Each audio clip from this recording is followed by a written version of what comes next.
সেই সবটারই আজ উত্তর খুঁজব। এই অনুষ্ঠানটি যার আমার সঙ্গে রয়েছেন আজ ঈশ্বরের ফাউন্ডার, চেয়ারম্যান এবং কৃষ্ণমূর্তি পদ্ধতি বাস্তু বিশেষজ্ঞ আচার্য দেবদত্তদা। অনেক স্বাগত স্যার। হরি ব্রহ্ম।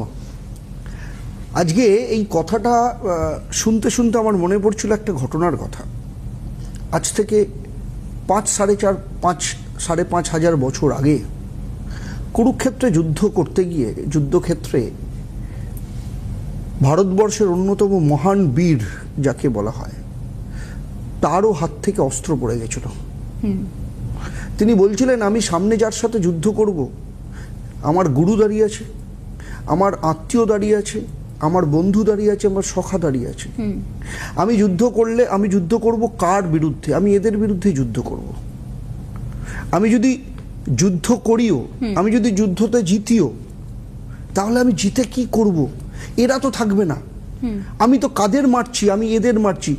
যে যুদ্ধ করে আমি যদি আমার পরিজন, আমার গুরু, আমার জ্যেষ্ঠ পিতামহ, আমার ভাই, সবাইকে মারি, সেই যুদ্ধ জিতে আমি কি করব? এই প্রশ্নটা নিয়েই শুরু হয়েছিল। সেখানে যিনি রথের সারথি ছিলেন, শ্রীকৃষ্ণ একটা কথা বলেছিলেন, যেটা আমরা প্রত্যেকে বলি, আমরা প্রত্যেকে সেটা বলি, কিন্তু তার মানেটা আমরা বুঝি না।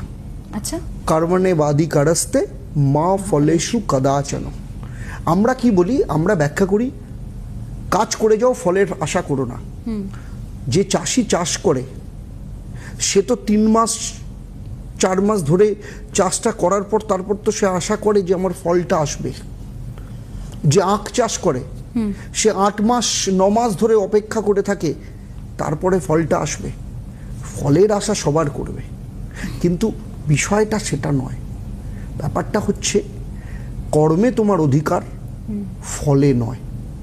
তার মানে যে জিনিসে আমার অধিকার নেই, সেই জিনিসে আশা করার থেকে যে জিনিসে আমার অধিকার আছে তার উপর আমি যদি জোর দিই, তাহলে ওটা তো এমনি আসবে।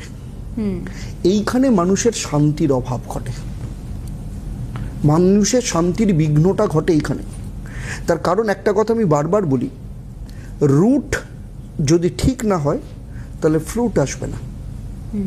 তাহলে রুট, একটা গাছের রুট যদি ঠিক না থাকে, সে গাছটা ফলই দেবে না। তার মানে আমাদের উচিত কি?